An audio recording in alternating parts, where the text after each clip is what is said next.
Raz, dva, raz, dva. Tak ďakujem za uvedenie. Volanie sa mi naozaj veľmi páči. A nie je to len tým priestorom, ale je to také príjemné a nikto vás tam neotravuje a máte tam čas pre seba. Plávate si tam v teplej vode. A tak. A druhé miesto, kde som najviac prečítal, bolo v MHDčke. To je zase tiež ďalší dobrý spot. Tak ahojte, ja sa volám Michal Matloň a venujem sa psychológii, architektúry a user experience priestoru. Počkám aj na prezentáciu. No a zvyčajne, keď rozprávam na nejakých podujatiach alebo tak skôr si vyberiem nejakú jednu tému a o nej trošku viac poviem do hĺbky, ale tým, že viem, že dnes je tu pravdepodobne veľa ľudí z rôznych oblastí, hej, a sú tu nejakí, HRisti? Sú, dobre. Nejakí developeri? Áno. A existujú ešte nejaké iné povolania?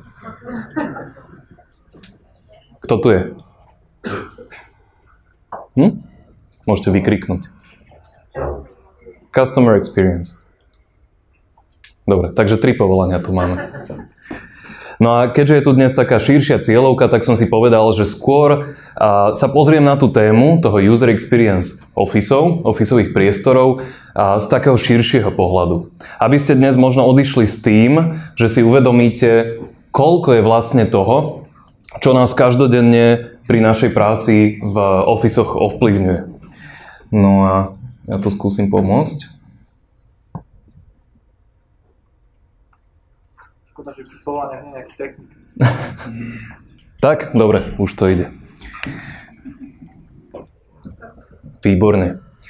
No a preto som ten podtitul tej mojej prezentácie, potom ma zastavte, keď už vyjdem niekde, kde nesmiem byť, dobre? Lebo ja sa cítim tak, som chcel k vám byť bližšie, hej, ale že vraj, keď sa to streamuje, tak musí to byť, že odtiaľ potiaľ. A tak preto ten podtitulok tej prezentácie je, že UX kancelárii vedomý a nevedomý zážitok.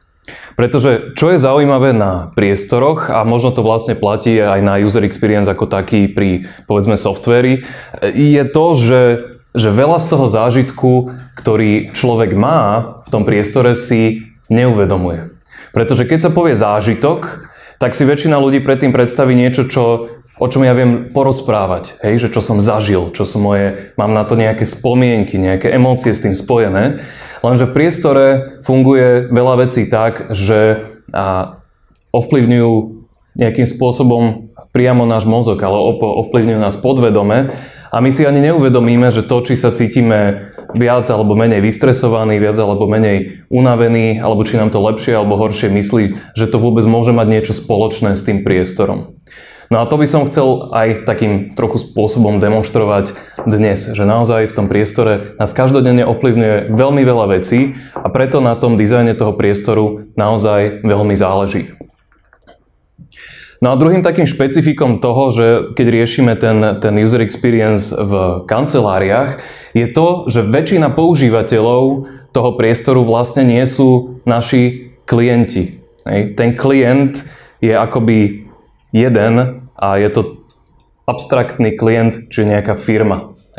Samozrejme, že za tú firmu o tom, či sa nejaká kancelária prenajme, neprenajme, alebo vytvorí iným spôsobom, rozhoduje niekoľko ľudí v tej firme, ale nakoniec vlastne väčšina ľudí, ktorí budú žiť v tom priestore, nie sú tí, ktorí o tom rozhodujú. A tým pádom je tu samozrejme aj taký na jednej strane súhra, ale občas aj konflikt toho, že čo vlastne chce tá firma a čo chcú tí ľudia. A otázka znie, či tá firma vie, čo chcú a čo potrebujú tí ľudia, alebo nie. Toto je často tiež taká zaujímavá vec, ktorú v praxi treba riešiť tým, že treba nájsť naozaj spôsoby na to, ako vlastne zjednotiť tie potreby tej firmy a tých ľudí. No a na to OK, mám tu starú prezentáciu, nevadí. Na to sme vytvorili taký systém, ktorý budeme pravdepodobne o chvíľu premenovávať, ale zatiaľ sa volá, že User Experience Bubbles. Hej. No a jeho základom je, pokúsim sa to opísať aj bez tých vizuálov, na prvom mieste taká pyramída, ktorá hovorí o tom, že čo vie priestor urobiť pre biznis? Alebo čo vie priestor vlastne urobiť pre tú firmu? Že keď idete za niekým, kto je finančný riaditeľ, tak ako mu vlastne viete vysvetliť aj človeku, ktorý rozmýšľa, je tu niekto finančný riaditeľ? Nevidím, dobre. Takže človeku, ktorý rozmýšľa vlastne iba cez Excel, tak ako mu vlastne predať ten benefit toho priestoru pre tých ľudí. No a čo vieme z toho súčasného výskumu, je to, že ten priestor dokáže mať minimálne 5 hlavných benefitov pre ten biznis. Ten prvý benefit je, že v priestore, v dobre navrhnutom priestore sú ľudia zdravší. Či už fyzicky, alebo aj psychicky. Druhý hlavný benefit, ktorý ten priestor vie urobiť, že vie posilniť našu produktivitu. A aj keď to slovíčko je také, čo to vlastne znamená a tak ďalej, dá sa konkrétnejšie povedať, že priestor vie napríklad posilniť naše kognitívne schopnosti. Vie pomôcť našej pamäti, našej pozornosti. Čiže to sú také tie dieliky, z ktorých sa vlastne skladá tá naša každodenná práca. Ak máme zlú pozornosť, ak máme zlú pamäť, tak ak máme zlé rozmýšľanie istým spôsobom, tak ani tá naša práca, pokiaľ ju robíme mentálne, tak sa nám nebude dariť.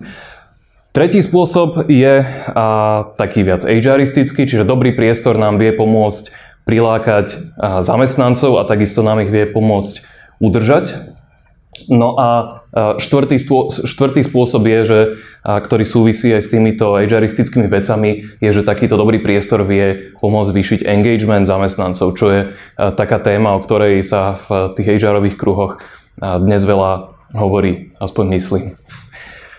Už nie. Dobre. No a potom ako keby na konci toho všetkého je to, že ten priestor nám vie dopomôcť aj k zvýšeniu takej vlastnosti, ktorú dnes veľa firiem hľadá, a to je istým spôsobom inovácia alebo kreativita. A na to všetko ten priestor má vplyv. Čiže toto vy viete povedať akoby tomu klientovi, aj tomu úplne finančnému človeku, že toto sú tie benefity, ktoré tam sú. Ich je samozrejme o mnoho viac a skrývajú sa za týmito pojmami. No a potom z tejto pyramídy vychádza ten systém tých bubliniek, tých bubbles, ako som hovoril. A to je v súčasnosti asi 18 tém, ktoré nám hovoria o tom, že vlastne ako navrhnúť ten priestor, alebo aké veci musí ten priestor spĺňať a podporovať, aby sa táto pyramidka naplnila, aby naozaj tá firma získala z toho tie benefity. No a tie bubbles sú už o mnoho viac o tom, že čo je to. To je živý pes? Dobre, super. Veľmi pekne. A tie bubbles nám už hovoria o mnoho viac o tom, že naozaj čo potrebujeme urobiť pre tých ľudí. No a táto prezentácia bude takou formou, že vždy vám ukážem jednu fotku z nášho ofisu, kde sme sa predsťahovali asi pred rokom. A tam budú takéto bublinky pribúdať a vždy vám ku každej niečo poviem.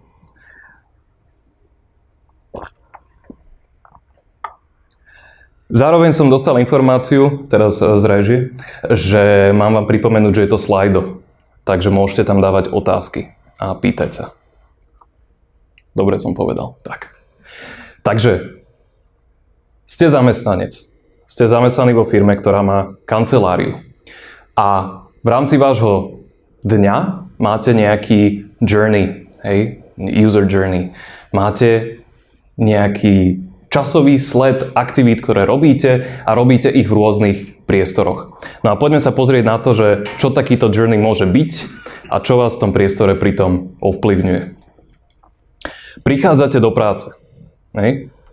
U nás v kancelárii prichádzate cez takéto bistro, možno ste tam už aj niektorí boli, takže vôjdete donútra. Čo vás v takomto priestore ovplyvňuje? Ovplyvňuje vás to, ako vás niekto v tom priestore privíta, alebo ako vás privíta samotný priestor. Stretávame sa často s firmami, ktoré, povedzme, nutne nie rozmýšľali o tom, že aký je ten prvý dojem človeka, ktorý do tej kancelárie príde. Či vie, do akej firmy prišiel, či vie, na koho sa má obrátiť, či je tam niekto, kto ho osloví. to sú často také základné skills alebo taký základný knowledge, ktorý povedzme máme v nejakom takom hospitality industry, hej, reštaurácie, hotely, ale do tých kancelárií sa zatiaľ ešte často nedostal. Ďalšia vec, ktorá vás ovplyvňuje, a to tu budem vždy povedať, že čo je skôr taký ten vedomý experience a čo je nevedomý experience, tak to privítanie si všimnete a pravdepodobne o tom budete vedieť aj porozprávať. Ale napríklad si nemusíte uvedomiť to, že vás ovplyvňuje výška priestoru, v ktorom sa nachádzate. Pri niektorých tých bublinkách sa zastavím nadlhšie, pri niektorých nakratšie, hej, potom záleží, že čo je taká viac moja téma.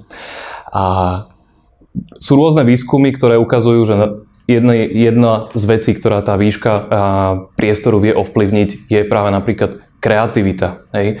To znamená, že máme tendenciu byť kreatívnejší v priestoroch, ktoré sú vyššie a všeobecne väčšie, kde máme viac miesta pre pohyb. A naopak, ak sa potrebujeme viac sústrediť, tak je zase lepšie mať priestor, ktorý je trošku nižší. No a veľa z tých vecí môže znieť aj to trochu akože ezotericky, hej, ale všetko je to naozaj veda, či už z oblasti psychológie, neurovedy alebo kognitívnej vedy. A do toho nechcem zachádzať až tak do hĺbky, ale možno je zaujímavé, že naozaj existujú teórie alebo spôsoby, akým sa toto všetko vysvetľuje. Napríklad v kognitívnych vedách máme vec, ktorá sa volá extended mind, ktorá hovorí o tom, že ten priestor, ktorý máme okolo seba, nie je len nejaká vec, ktorú pasívne vnímame. Nie je to vec, ktorú ja vidím a teraz si poviem, že áno, tam sú dvere a tam je žltá stena a teraz ja idem na to nejak zareagovať, ale že náš mozog naozaj vníma ten priestor ako rozšírenie samého seba. Hej? Čiže ten fyzický priestor okolo nás je naozaj aj zároveň našim myšlienkovým priestorom a preto vlastne na nás aj tak silno vplýva. Takže aj taká vec ako výška toho priestoru nás vie ovplyvniť. Ďalšia vec je samozrejme nejaký systém navigácie alebo wayfindingu. Hej? A sú ľudia alebo architekti a dizajneri, ktorí sa čisto zaoberajú iba tým wayfindingom a celé je to o tom, či ten človek vie nájsť tú svoju cestu, či vie nájsť priestor, do ktorého chce ísť, či sa tam správne dostane, či sa po ceste nestratí. Ale to zároveň neznamená, že každý priestor má byť úplne jednoduchý, až tak prehľadný, že ho celý hneď vidíme a vieme pochopiť, pretože ten náš mozog potrebuje medzi inými aj spôsob, akým sa trošku zapojiť do tej navigácie v tom priestore. Hej, potrebuje mať priestor, ktorý pre ňoho nebude ako povedzme tá newyorská mriežka tých ulic, ale priestor, v ktorom on sa akoby dokáže, povedal by som, že produktívne stratiť, pretože už toho privádza k zapojeniu nejakých iných spôsobov uvažovania. Takže navigácia. Ďalej samozrejme jedlo, pritom sa nebudem dlho zdržovať, lebo každý vieme, že jedlo je dôležité. Keď idete na konferenciu, tak čo je najdôležitejšie? Jedlo, ale možno to len ja ako bývalý novinár hovorím. A je najdôležitejšie sa ísť na každú tlačovku najesť, samozrejme. Ale ten zážitok toho jedla je dnes čoraz viac akoby integrovaný do toho zážitku z officeov. Hej, čoraz viac firiem si robí práve nejaké väčšie kuchynky alebo priestory, kde niekto im možno aj to jedlo pripravuje alebo im to jedlo nosí. A prípadne tak ako my, že sme si vytvorili to bistro ako súčasť našich kancelárií. No a potom vychádzate po týchto schodoch. No a tieto schody sú zaujímavé preto, že sme ich navrhli tak, ako sme ich navrhli, aby sme podporili pohyb. Pretože predtým v našej starej kancelárii ľudia chodili väčšinou výťahom. A to znamená samozrejme nielen to, že tie výťahy dlhšie sa na nich čakalo, to znamená aj to, že sa na to minulo viac energie, je to menej ekologické, ale zároveň to znamená, že tí ľudia sa menej hýbali. No a výskum ukazuje, že aj veľmi malé množstvo pohybu každý deň, pokiaľ je pravidelné, tak dokáže prispieť nielen k našej kondícii, ale k tomu, ako sa cítime, dokáže znížiť pravdepodobnosť toho, že nás bude bolieť hlava alebo že budeme unavení. Takže už v dizajne tých samotných kancelárií by sme mali myslieť na to, ako podporiť ten pohyb. No a na toto sme robili úplne samostatný research a tie hlavné zistenia sú v podstate veľmi jednoduché, a to také, že ak chcete mať nejaké schody, po ktorých ľudia budú chodiť, tak potrebujete, aby tí ľudia tie schody videli hneď, keď vojdu do toho priestoru, aby boli videné z čo najväčšieho uhla. Potrebujete, aby tie schody boli atraktívne a potrebujete, aby boli za čo najmenším počtom bariér. Napríklad v našom starom office, ak ste chceli ísť do práce po schodoch, museli ste najprv otvoriť 5 požiarnych dverí, kým ste sa dostali do kancelárie. A to sú také tie ťažké dvere, ktoré sa veľmi ťažko otvárajú. Teraz máme schody, na ktorých dvere ani nemáme, aj vďaka face recognition technológii, ktorú už potom máme, keď vchádzate na druhé poschodie. To je ináč v tejto budove, som zabudol povedať. A vlastne odstránenie všetkých tých bariér veľmi výrazne zvýšilo množstvo ľudí, ktorí po tých schodoch chodia denne. Tam zaznamenávame okolo 380 použití tých schodov. Môže to byť aj ten istý človek hore-dole, ale je to dosť. No a potom prídete do priestoru, ktorý v našom office je takým privítacím alebo hosťovským priestorom. Tu je miesto, kde máme všetky zasadačky, ktoré sú pre návštevy zvonka. Je to zároveň priestor, kde sídli barista, kde si viete dať kávu. No a čo vás počas tohto dňa v tejto fáze môže v tomto priestore ovplyvniť? Tak najprv je to nejaká prepojenosť, ktorá zase súvisí s tými schodami. Veľa firiem dnes rieši to, že chcú, aby ľudia... Zabudol som, prečo som sem prišiel. Lebo som sa chcel napiť.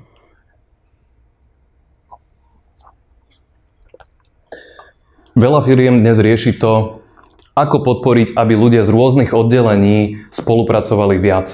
Prípadne ako podporiť to, aby sa tí ľudia nejak náhodne miešali. To spomeniem ešte aj neskôr. No a ukazuje sa, že samozrejme čím ďalej od seba tých ľudí posadíte, tak tým menej interakcií budú mať. Ale čo je zaujímavé, že to platí nielen pre face-to-face interakcie, ale napríklad aj pre digitálnu interakciu. Čiže naozaj ten človek, ktorý sedí tam, si bude mailovať alebo písať na čete o mnoho menej s človekom, ktorý je na druhom konci, ako tí, ktorí sú vedľa seba. Napriek tomu, že tá elektronická komunikácia by mala ako keby vynulovať ten vplyv tej vzdialenosti. No a zároveň aj vertikálna neprepojenosť alebo ten vertikálny rozdiel v tom, že sedíme na rôznych poschodiach, môže byť ešte o mnoho silnejší. Preto, čo sme urobili v tejto kancelárii je, že sme všetkých ľudí posadili na jedno poschodie. Čiže máme tento celý trojuholník a kohokoľvek chcete z tej firmy stretnúť, nemusíte chodiť po schodoch, pretože po schodoch je len táto hosťovská zóna, ale všetkých kolegov stretnete na jednom poschodí. Samozrejme, niektoré firmy sa nezmestia na jedno poschodie a vtedy je opäť veľmi dôležitý ten dizajn tej vertikálnej komunikácie tých schodov, toho, aké sú otvorené, ako dobre sa tí ľudia vidia medzi tými poschodiami. Ďalšia veľmi veľká téma je vzduch. Hej. A väčšina ľudí si tak tým vedomým spôsobom všimne možno niekoľko vecí. Možno jednu a možno niekoľko, podľa toho, ako sú na to citliví. Niektorí ľudia si všimnú, či je tam zima, alebo či je tam teplo. Hej. A potom sa môžu o tom hádať, alebo tak. Ale vlastne o mnoho dôležitejší je ten zážitok zo vzduchu, ktorý si neuvedomíte. Niekto je taký, že príde do miestnosti a hneď povie, že že tu je hrozný vzduch, hej, že vyvetrajte si. Ale sú ľudia, ktorí toto až tak veľmi nezaznamenávajú. Ale aj v rámci ako keby toho rozdielu, ktorý si väčšina ľudí nevšimne, môže sa skrývať veľký rozdiel práve preto, ako sa cítite a preto, ako vám dobre funguje mozog. Vo vzduchu asi, ako viete, je niečo ako CO2, teda nie niečo ako, ale presne CO2. A je to niečo, čo ľudia vydychujú. A teda množstvo toho CO2 dobre indikuje, že či ten vzduch v miestnosti je čerstvý alebo nie je čerstvý. Viete si kúpiť pomerne lacno CO2 senzor, ktorý si viete dať do kancelárie alebo do meetingovky a viete si pozerať, ako sa tá hladina mení s tým, keď je tam viac alebo menej ľudí, keď je to silnejšie vetrané alebo keď to nie je vetrané.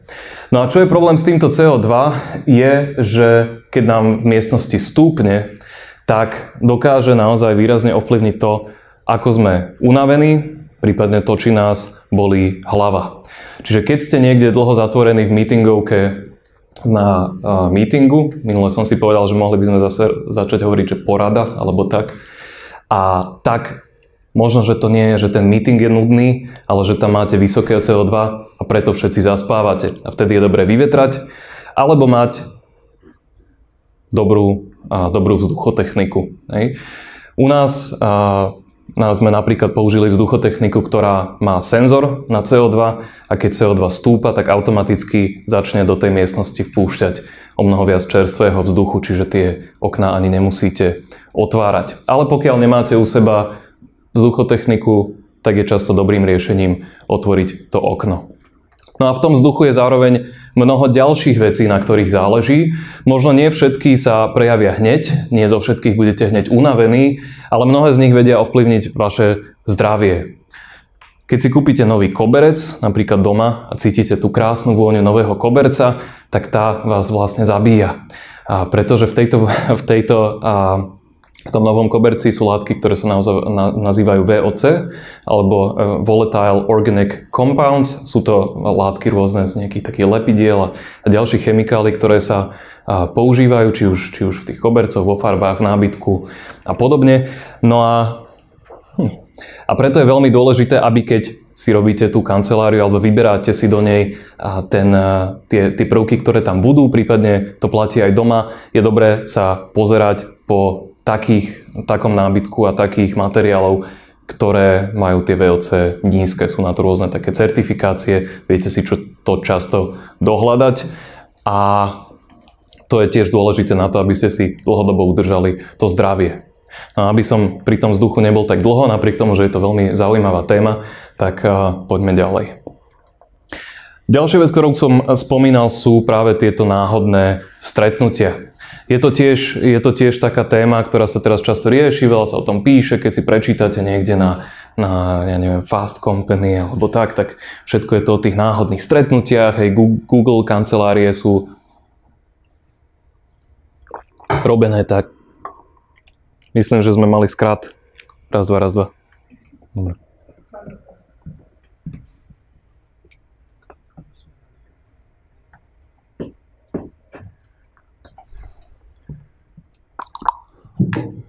Dobre. Dobre, ďakujem. Veľmi rýchla odozva. Čiže veľa firiem rieši to, ako podporiť, aby sa ľudia z rôznych oddelení stretávali, aby do seba narážali a aby tak prípadne vznikli nejaké nové zaujímavé nápady.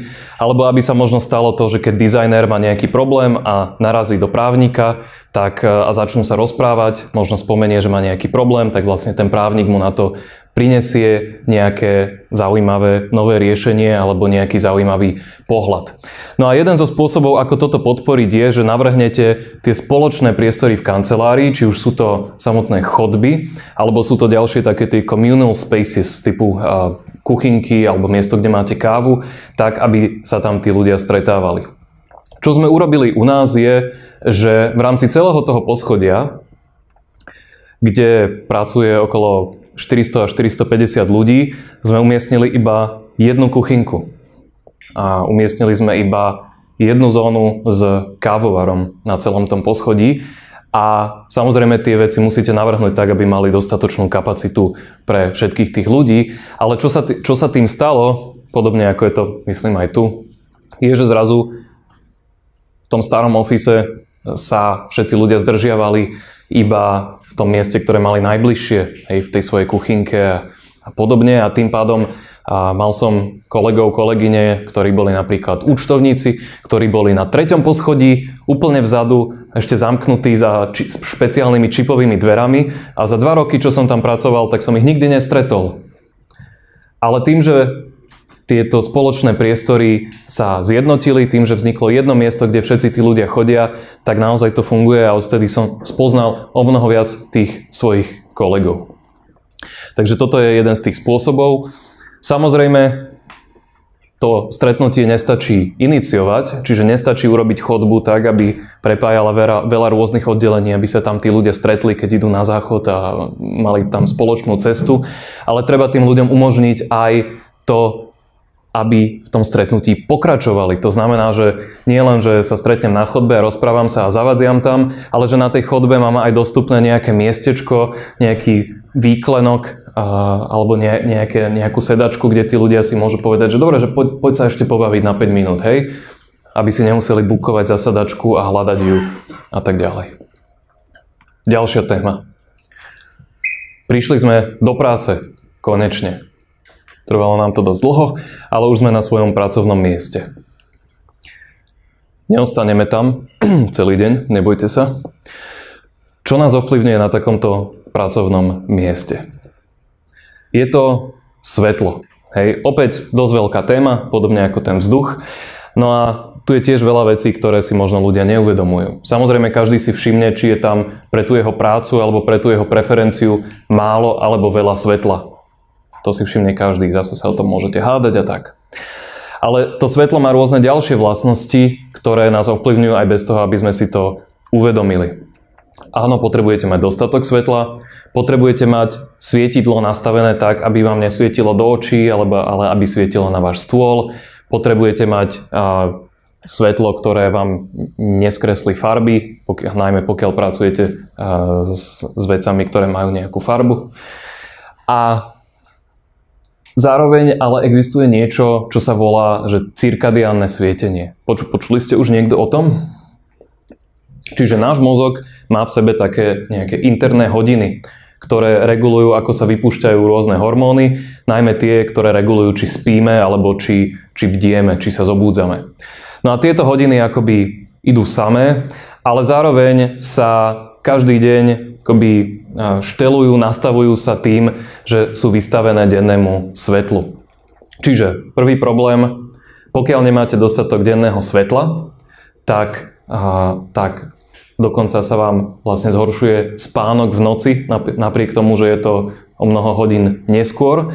Ale čo sa zároveň môže stať, najmä ak ste v práci večer, a to platí samozrejme aj doma, pokiaľ ste vystavení príliš veľa studenému svetlu, čiže najmä tomu ako modrému spektru svetla, tak to hovorí vášmu mozgu, že je deň, je čas vstávať, napriek tomu, že môže byť 8 hodín alebo 7 hodín večera. A preto je dôležité, či už ste doma alebo v kancelárii, si upraviť tie svetlá tak, aby pokiaľ ste tam večer, tak nesvietili príliš silno a nesvietili studeným, čiže takým tým modrým svetlom. Samozrejme, sú na to nejaké výrobky, ktoré sú lampy, ktoré tie svetlá vedia meniť samé. Keď už dnes máme ledky, tak pokiaľ máme také svietidlo, tak ono vie meniť počas dňa automaticky tú farbu podľa toho, koľko je hodín.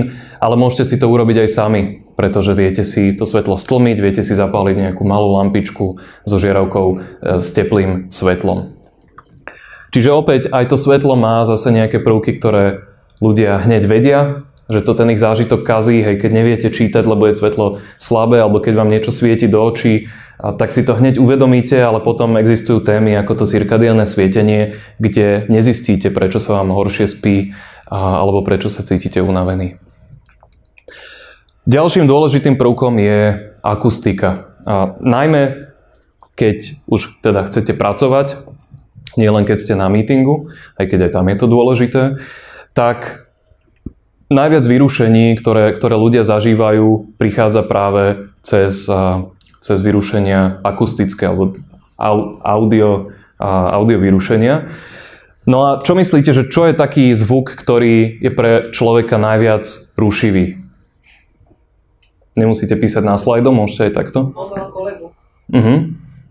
Takže nejaký hlas kolegu, zvonenie mobilu, ešte nejaké tipy? Dobre, máme 2 tipy. No a v skutočnosti tým zvukom, ktorý je najviac rušivý pre ľudí, je práve tá ľudská reč. Pretože opäť náš mozog je evolučne nastavený tak, že je pre neho extrémne dôležité, aby zaznamenal čo najviac z toho, o čom sa ľudia okolo nás rozprávajú. Je to veľmi dôležité, pretože pokiaľ tu sedím a moji kolegovia o niečom rozprávajú, možno, že sa rozprávajú o tom, kde tu behá nejaký tiger, ktorý by ma mohol zjesť, prípadne, že objavili nejaký nový prameň s vodou. vďaka ktorému prežijem ďalší deň. No a preto naozaj, napriek tomu, že sa snažíme veľmi silno sústrediť, aj keď samozrejme tá schopnosť jednotlivých ľudí to viac alebo menej vyfiltrovať sa líši, napríklad podľa toho, ako majú citlivú nervovú sústavu, s tým sa narodíte. A je vlastne to, že čiže ten mozog je tak nastavený, že sa veľmi ľahko nechá vyrušiť tým, že počuje, ako niekto iný rozpráva. Preto napriek tomu, že samozrejme je potrebné používať rôzne akustické materiály, u nás máme síce tento otvorený strop, kde ale nevidíte ten betón, ako zvyčajne v hipsterských kaviarniach, ale je biely, pretože je tam akustická pena, ktorá absorbuje 90% zvuku. Sú tu zároveň takéto tie drevené akustické steny, sú tu ďalšie farebné akustické steny, také textilné, ktoré nevidíte. Tak toto je veľmi dôležité, aj tak ako ste povedali, že tá ozvena samotná, najmä v meetingovkách, nám vie robiť naozaj zle. Aj čo sa týka toho, že ako sme nejakým spôsobom frustrovaní tým dekódovaním toho zvuku, ale aj proste tomu, že ako dobre rozumieme. Ale napriek tomu stále, pokiaľ niekto pri nás rozpráva, pokiaľ ho počujeme, alebo ešte horšie, pokiaľ ho počujeme iba trošku a musíme sa vlastne namáhať, aby sme pochopili, čo hovorí, aj tak nás to stále vyruší. A preto vlastne jediným spôsobom, takým že naozaj efektívnym, ako umožniť ľuďom dobre sa sústrediť, čo je úplne kľúčový skill v dnešnej dobe, tej intelektuálnej práce, že keď chcete niečo vyprodukovať naozaj kvalitne, tak sa musíte že fakt hlboko sústrediť. Odporúčam knižku Deep Work od Cala Newporta. A tak potrebujete priestor, v ktorom tí ľudia vás nebudú rušiť. A to sa dá dosiahnuť buď tým, že vytvoríte na to priestor, nejaký, ktorý vám aj ukážem, alebo sa to dá dosiahnuť tým, že sa s tými ľuďmi aspoň dohodnete. Sú firmy, ktoré napriek tomu, že tí ľudia pracujú v tom open space, tak buď majú kultúru, že tí ľudia sú v tom open space naozaj stále ticho, pokiaľ sa potrebujú rozprávať, idú inde, ale sú zase firmy, kde tí ľudia sa zvyknú rozprávať a vtedy, samozrejme okrem home office sa dá dosiahnuť občas toho, že sa dohodnete, že OK, tak v piatok sa nerozprávame. Hej. Alebo, že vždy od 9. do 11. sa nerozprávame. Samozrejme, netelefonujeme aj a tak. Áno, slúchadká fungujú, to je pravda.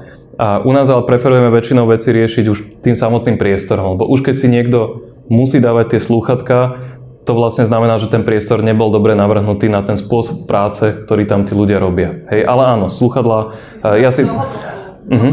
Áno, to je taká tiež presne alternatíva, ktorá sa snaží ten priestor akoby doplniť. Hej. Aj keď v niektorých firmách, napríklad taký Basecamp, určite niektorí poznáte, tak tam síce majú open space, ale tam je práve to pravidlo, že nikdy sa nerozpráva v tom open space, že je to tak naopak. Keď sa chcem rozprávať, musím ísť do nejakej zatvorenej miestnosti a inde sa iba pracuje. Hej. Ale zároveň, čo je zaujímavé, áno? Nech sa páči. No, a to je veľmi zaujímavá téma, na ktorú dnes asi nemáme čas, ale mám aj špeciálnu prednášku o sústredení a to je ako veľmi zaujímavé, pretože tie open space priestory často prichádzali naozaj s tým prísľubom, že poďme zvýšiť tú spoluprácu, hej, tú intenzitu tej kolaborácie a zároveň samozrejme ten motív bol aj ten, že je to lacnejšie proste, hej, že vieme tam dať väčšiu hustotu tých ľudí, potrebujeme menej toho postaviť, lebo je to len jeden priestor. Ale čo sa ukazuje vo výskumoch je často to, že áno, vie to zvýšiť istý spôsob tej spolupráce. Ten open space vie zvýšiť väčšinou takú tú krátku a nie veľmi hlbokú spoluprácu. Čiže áno, že keď rýchlo mám niečo si nepamätám, alebo niečo by som potreboval, tak len zakričím na kolegu, on mi to pošle, prípadne sa chcem dohodnúť, že kedy ideme na obed, hej. A tak toto je vec, ktorý ten open space naozaj vie podporiť. Na druhej strane sa ukazuje, že nevie veľmi podporiť spoluprácu alebo komunikáciu, ktorá je nejaká dlhšia, hlbšia, prípadne komunikáciu, ktorá povedie k nejakým naozaj takým, povedal by som, radikálnejšie, kreatívnejším riešeniam, pretože, čo je zaujímavé, že síce sa hovorí veľa o tom súkromí, Teraz myslím na tom fyzickom akože leveli a že ľudia ho naozaj potrebujú, aby sa sústredili, tak väčšinou sa hovorí iba o tých jednotlivcoch, ale v skutočnosti aj skupiny, keď pracujú spolu, potrebujú mať súkromie, pretože výskum ukazuje, že ak ľudia chcú spolupracovať, ale majú zároveň pocit, že nemajú to súkromie, že napríklad iná skupina ľudí vie počuť, o čom sa bavia, tak začínajú komunikovať menej efektívne, pretože zrazu nemôžu byť vlastne úplne úprimní v tom, čo hovoria, nemôžu si dovoliť povedať to, čo by chceli, lebo vedia, že to oddelenie vedľa ich bude počuť. Hej? A čo keď sa práve bavíme o niečom, čo by sa im možno nepáčilo. A tým pádom sa práve často potláča nejaká tá kreativita, tvorba nejakých odvážnych nových riešení a tak, najmä v tých firmách, kde na tom ako záleží. Hej? Z tohto pohľadu vlastne tá jedna kuchynka je kontraproduktívna. Tá kuchynka slúži potom na iný účel. Hej, že tá kuchynka naozaj slúži na to narážanie do seba. A potom ale väčšinou sa potrebujete, tak jak som hovoril, presunúť niekde inde, kde už budete môcť pokračovať v tých svojich rozprávach. Hej, alebo tak. Takže akustiku skončím, zase je to veľká téma, skončím pri tom, ľudská reč nás veľmi ruší, ak chceme, aby sa ľudia naozaj sústredili, potrebujeme, aby tú ľudskú reč nepočuli a na to je viacero rôznych spôsobov. Potom taká už veľmi stará známa téma ergonómia, takže tu nebudem nejak rozoberať, ale zase, čo je zaujímavé, že napriek tomu, že tie témy sú často už dávno známe, každý to pozná, tak vlastne v tých kanceláriách to nenachádzame správne aplikované. Hej, firma si kúpi stoličku, ale kúpi si najlacnejšiu stoličku, nekúpi si takú stoličku, ktorá vám reálne nepokazí chrbát. Ale myslím, že toto nemusím nejak ďalej rozoberať. Ale je to zároveň jeden z tých zážitkov, ktorý si možno veľa ľudí neuvedomí, pretože niekto sa hneď cíti nepohodlne na zlej stoličke, ale niekomu to nevadí, až o 20 rokov zistí, že už nemá krk. Státie je jednak trošku súčasťou tej ergonómie, ale súčasťou toho, o čom sme hovorili pri tých schodoch, čo je téma, ktorá sa volá Active Design, čiže ako navrhovať priestory, aby ľudia viac sa hýbali.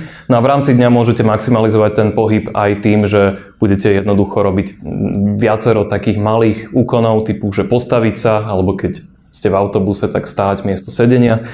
No a u nás sme to riešili týmito nastaviteľnými stolmi. Samozrejme, vždy, keď to idete aplikovať, tak je problém s tým, že ľudia to často nebudú využívať a tým pádom je ich treba k tomu trošku pošťuchnúť, napríklad tým, že tie stoly večer automaticky nastavíte na tie stojace a potom ľudia prídu do práce, už ten stôl stojí a je menej pravdepodobné, že si ho dajú dole, ako keby pri ňom mali ešte ostať chvíľu stáť. Myslím, minule za mnou prišla kolegyňa, že zistila vo výskume, že ten ideálny pomer státia a sedenia za váš deň by mal byť 3:1. To neviem, či niekto má. Dobre, počítajte, potom poviete. No a teraz sme sa rozhodli, že niekam ideme z toho našeho pracovného miesta. A ideme po chodbe. Čo nás môže ovplyvniť na takejto chodbe a čo z toho je vedomé a čo z toho je nevedomé. Tu sa budú už trošku objavovať občas také ezoterickejšie slovíčka, ale verte mi, že je to všetko súčasť výskumu. Tvary. Niektoré veci, ktoré budem teraz hovoriť, sú súčasťou takej väčšej témy, ktorá sa volá biofília. Všeobecne je to o tom, prečo človek potrebuje kontakt s prírodou na to, aby bol psychicky a fyzicky zdravý, na to, aby bol produktívny, na to, aby bol kreatívny. A tá biofília hovorí aj o tom, ako rôzne sa ten kontakt s prírodou dá do priestoru preniesť. Väčšinou, keď si to vyhľadáte na internete, tak nájdete, že OK, treba mať v kancelárii kvety, to je veľmi dôležité, ale existuje aj mnoho ďalších spôsobov, akým toto viete aplikovať. A toto je väčšinou práve súčasťou toho zážitku, ktorý si tí ľudia často aj neuvedomia, najmä pokiaľ v týchto témach nevedia. Neuvedomia si to, že keď idú po chodbe a je tam biela stena namiesto takejto peknej drevenej steny, tak už to prispieje k tomu, že ten priestor im vlastne nezníži ten stres. Nevyužije sa ten potenciál, ten pozitívny potenciál priestoru. Pretože naozaj výskum opakovane ukazuje, môžem vám poslať potom taký pekný report, ktorý analyzuje 85 rôznych štúdií, ktoré ukazujú tento pozitívny vplyv prírody a prírodných prvkov, či už práve na produktivitu, well-being, a tak ďalej, tak pokiaľ o tomto ľudia nevedia, tak môžu nadizajnovať priestor alebo aj si vypýtať od architekta alebo dizajnera priestor, ktorý vlastne nevyužije ten potenciál na to pozitívne ovplyvnenie tých ľudí. No a tvary sú jedna z tých vecí. Vieme, že ľudia väčšinou preferujú oblé tvary, že sa pri nich cítia bezpečnejšie, čo je také veľmi ako jednoducho vysvetliteľnejšie, veľa hovorím jednoducho. Ostrý tvar je nebezpečnejší než ten oblý. A preto je dôležité v rámci tých priestorov vytvárať aj krivky. Pohyb. Opäť ďalšia vec. Tu je naše ďalšie interné schodisko, ktoré sme postavili práve na to, aby sa zvýšila tá prepojenosť tých dvoch poschodí. Napriek tomu, že ľudia všetci sedia na tomto jednom, ale je dobre podporiť ten pohyb ľudí, pretože možno by zistili, že existuje kratšia trasa k tomu ich miestu, tá by viedla práve výťahom, ale pokiaľ tam dáme schodisko, zvýši sa pravdepodobnosť, že si vyberú tú kratšiu trasu, ktorá je teraz už, ktorá vedie tým schodiskom. Potom je tu vec, ktorú som nazval atmosféry, ale je to opäť vec týkajúca sa svetla.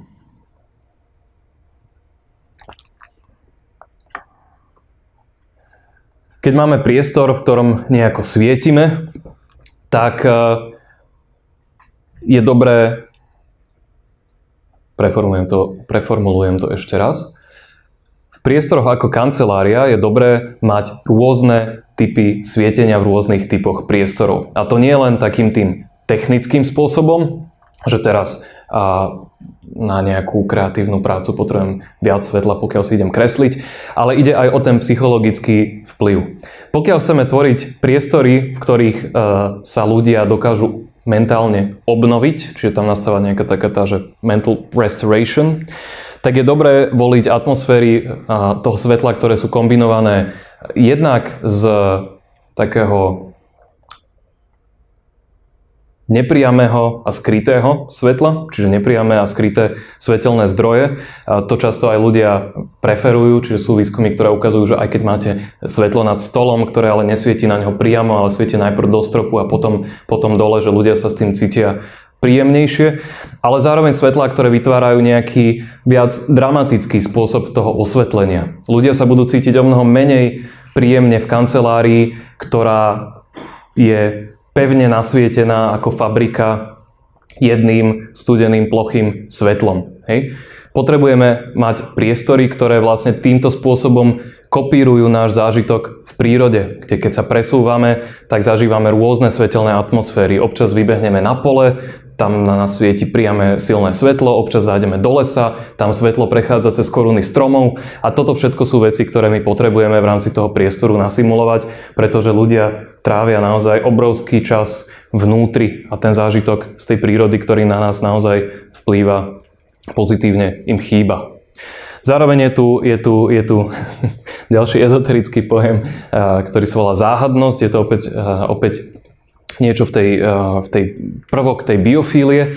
A je to zase vec, ktorú som spomínal pri tej zrozumiteľnosti toho priestoru. Že ten náš mozog potrebuje trošku sa zapojiť do tej našej navigácie v priestore. Potrebuje prechádzať cez priestory, kde mu nie je hneď odhalené akoby všetko, ale kde on vie aktivovať vlastne ten svoj pohyb, alebo kde viete využiť to svoje telo na to, aby ste ten priestor preskúmali. Preto sa napríklad odporúča, že keď máte takúto dlhú chodbu, tak nenechať ju úplne prázdnu, tak aby bolo cez ňu celú vidieť, ale vytvoriť v nej rôzne prvky, ktoré tú chodbu narušia, tak aby tí ľudia museli občas zájsť aj za roh, ktorý by ten priestor mnoho zaujímavejším.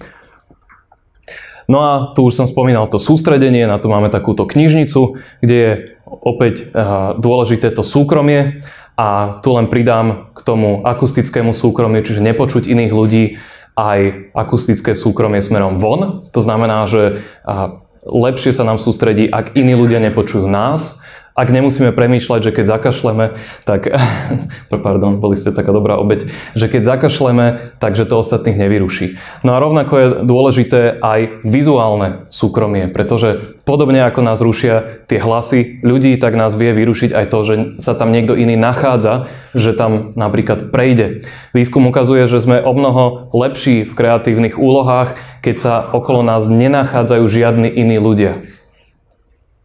Čiže ak chceme podporiť takýto spôsob práce, potrebujeme vytvoriť priestory, kde ľudia budú mať naozaj aj akustické, aj vizuálne súkromie. A opäť aj to vizuálne je obojstranné, nie len, že ja nevidím ich, ale že oni nevidia mňa. No a potom si zájdete s kolegami na obed, ktorý si prinesiete do práce v takomto peknom priestore, kde vás opäť vedia ovplyvniť tieto prírodné materiály a na to drevo je najviac výskumu a keď to zjednoduším kvôli času, tak to drevo má vysoký potenciál práve na zníženie stresu, čo sa dá merať cez úroveň kortizolu alebo krvného tlaku. A zároveň tu vie v takýchto priestoroch vznikať nejaká komunita, vedia sa tam ľudia spoznávať a socializovať, využívať ho na nejaké oslavy. Čiže to sú už potom skôr že rôzne typy aktivít, na ktoré vlastne treba myslieť pri tvorbe toho priestoru.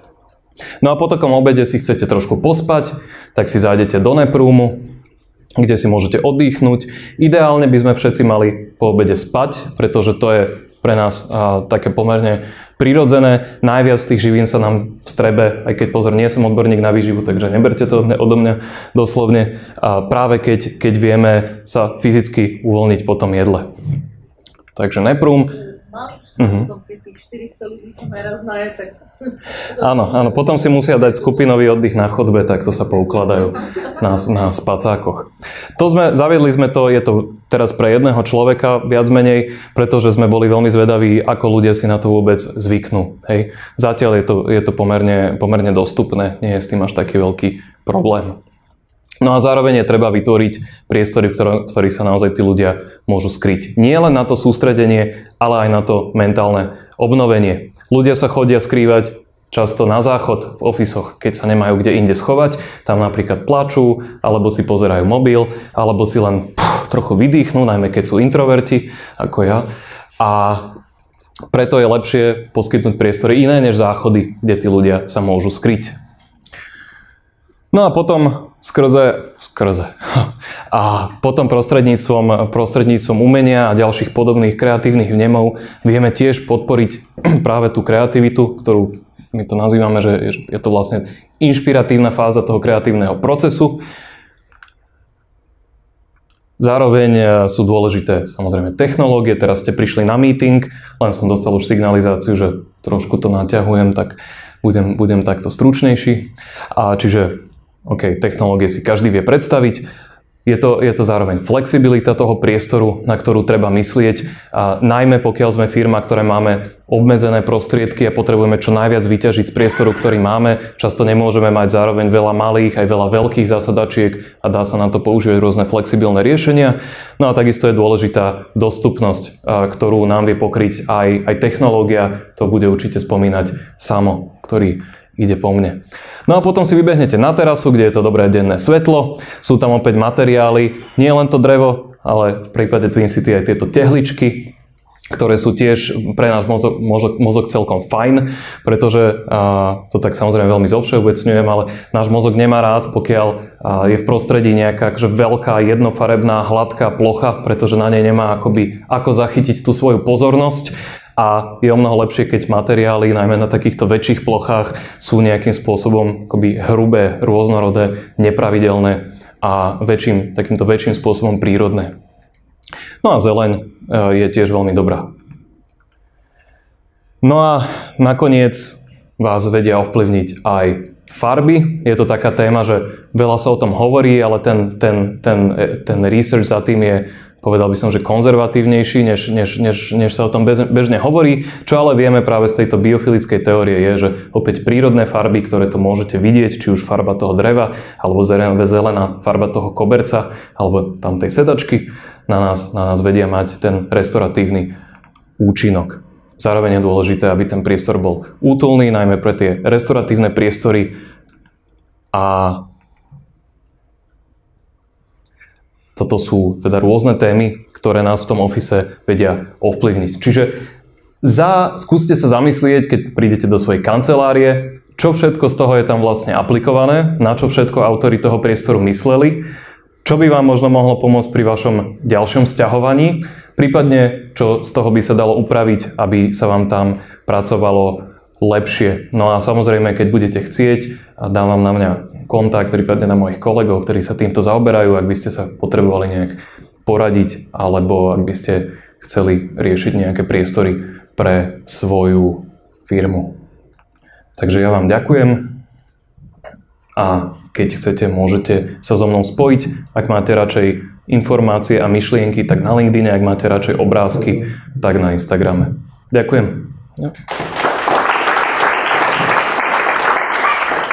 Dobre, pecka Michal, toto bolo fakt super, aby sme dokázali počúvať ešte aspoň ďalšie 2 hodiny. Ďakujem.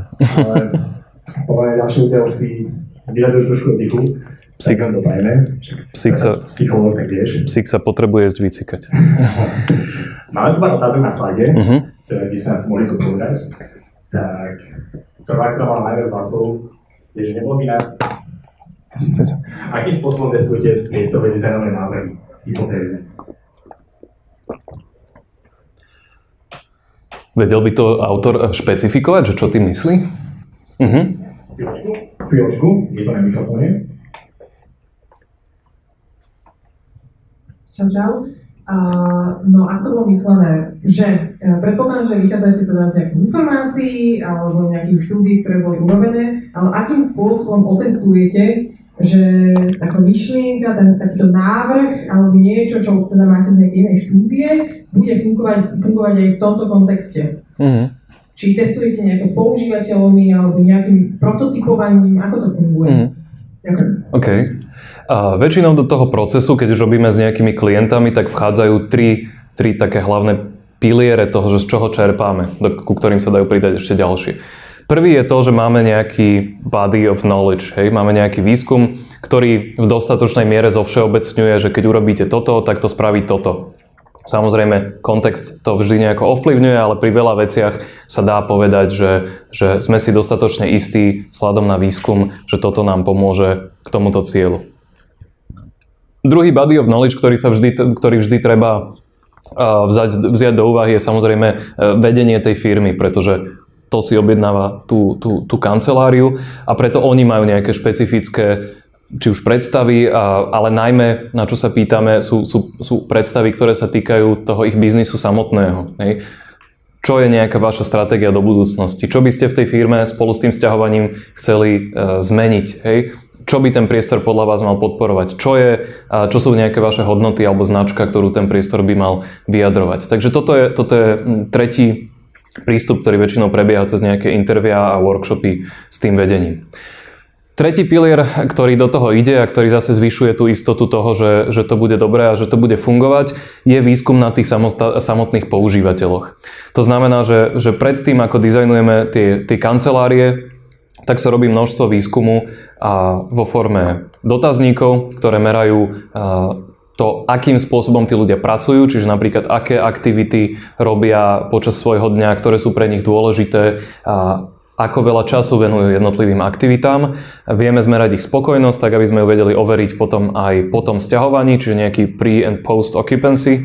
A robia sa zároveň s tými ľuďmi workshopy a intervia, kde sa skúma trochu hlbšie to, ako tí ľudia v skutočnosti fungujú, čiže nie len cez tie čísla, ale aj to, že ako prebieha ten ich deň, to sú práve tie user journeys a rozprávajú nám tí ľudia o svojej kultúre. Hej, že niekde napríklad pre niektoré oddelenie je extrémne dôležité, že každé ráno alebo raz do týždňa majú spolu raňajky a naopak iné oddelenie je zase také, že potrebujú nejaké iné veci na prejav tej svojej kultúry, takže toto od nich zisťujeme.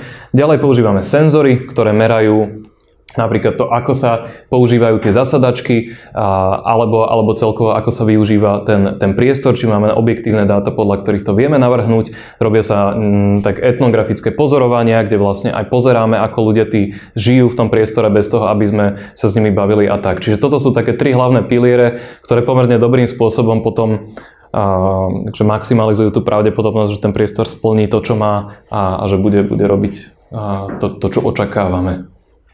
Pecka, toto je vidno, že Michal je špecialista, keď svoju odpoveď na otázku dokáže pretiahnuť na ďalšie 4 otázky. Pardon. Úplne dvojčke. Ďalšia otázka, čo tu máme, je, že či by nebolo lepšie mať menšie kancelárie, napríklad maximálne 3 ľudia, aby sme sa vyhli rušivému rozprávaniu od kolegov. To je jeden zo spôsobov. U nás ale zase to záleží veľmi od správania tých ľudí, lebo aj keď ste dvaja, tak ten druhý vás môže... Vyrušenie od jedného človeka je dostatočné na to, aby ste boli úplne vyrušení, tak ako pri 1000 ľuďoch, hej? Aj keď pri 1000 ľuďoch by ste sa skôr asi zbláznili. Ale ide o to, že aj keď sú tam tí 3 ľudia, čo napríklad často bolo v našom starom office, kde boli občas 3-4 ľudia, napriek tomu sa 64% ľudí sťažovalo, že sú tými kolegami rušení. Čiže áno, menšie kancelárie, pokiaľ naozaj hovoríme o tom, že chceme to sústredenie, tak môže byť lepšie, lebo je ľahšie dohodnúť sa s 2 ďalšími ľuďmi, než s 10 ďalšími ľuďmi. Ale to je asi ten hlavný efekt. Ďakujem. Dobre. Ďalšiu otázku máme od Zuzany a ona sa pýta, že na aké výskumy sa môžeme odkazovať, keď budeme našemu riaditeľovi prezentovať tú pyramídu, ktorú som spomínal v úvode prednášky. Ja vám ju viem aj dodatočne doposlať, ja som ju mal na slajde, ale zjavne som odprezentoval inú prezentáciu. A výskumov je mnoho. Hej. Čo my robíme je, že naozaj podľa toho systému, ako som hovoril, podľa tej pyramídy a podľa tých jednotlivých tém ten výskum istým spôsobom zhromažďujeme a pokiaľ máte záujem, tak sa určite vieme dohodnúť, že pokiaľ aj my vám to dojdeme porozprávať, prípadne vám k tomu pošlem nejaké materiály, máme myslím aj web stránku, kde je to vysvetlené, takže ohláste sa, dajte kontakt alebo cez vás to môžem poslať. Určite. Ďalšia otázka je, že prečo sú tie schody čierne a mrežované? To bol zámer? Hej, počuli sme aj Bratislavská zoo, ale najmä keď sa pozeráte na tých startupistov v tom coworkingu, môžete ich tam pozorovať. A to bol dizajnerský zámer, čiže je to také skôr kreatívne vyjadrenie v tom priestore a dôvodov bolo niekoľko. Poprvé, že to miesto, kde teraz Twin City stojí, tak predtým tu bola taká fabrika, že kablo. A tie schody sú akoby vytvorené z takých, ono to vyzerá tak pevne, ale sú to také mierne ohybné kovové tyče, na ktorých to schodisko vlastne visí zhora. A je urobené z mnoho jednotlivých káblov, ktoré dokopy, alebo mnoho jednotlivých tých, jak sa to povie, nie nitiek, ale to je jedno, ktoré dokopy akoby tvoria ten kábel, ktorý prepája všetky tie 3 poschodia priestoru, na ktorých je ten coworking, a HBR a ešte aj to bistro a eventový priestor. Čiže je to také kreatívne vyjadrenie architekta. Ale zároveň to schodisko bolo dizajnované naozaj s tým, aj viacerokrát sa rôzne pretáčalo, otáčalo, menil sa ten tvar na to, aby sa maximalizovala tá pohodlnosť toho schodiska. Hej. Dobre, ďakujem. Dáme ešte poslednú otázočku a to je nie je UX priestore moderný názov pre Feng Shui. No, nie je. Hej. A ako som hovoril, že ide do toho veľa vedy a cieľ je podobný, aby sa ľudia cítili a fungovali v tom priestore dobre. A myslím, že keď sa pozrieme na to, ja neviem moc, že čo je vo Feng Shui, hej, ale tipujem, že možno niektoré veci intuitívne oni dokázali vtedy odhadnúť, že OK, vidíme, že takto sa ľudia cítia príjemne, tak správme toto. Napríklad súčasťou biofílie alebo jedným z dôležitých prvkov je prítomnosť vody, hej, pretože evolučne proste náš mozog je veľmi rád, keď vidí vodu, lebo je pre nás extrémne dôležitá a preto je to prvok, ktorý nás vie upokojiť a zároveň ho vieme vnímať rôznymi zmyslami, nielen ho vidieť, ale aj počuť, dotknúť sa ho, takže je to taká veľmi priaznivá vec, hej. Čiže možno, že niektoré závery sú podobné, ale ten spôsob, akým sa dnes k tomu dostávame, je už výrazne iný a veľmi presný, ale vedecký. Ďakujem ti ešte raz veľmi pekne a poprosím potlesk ešte raz pre Michala.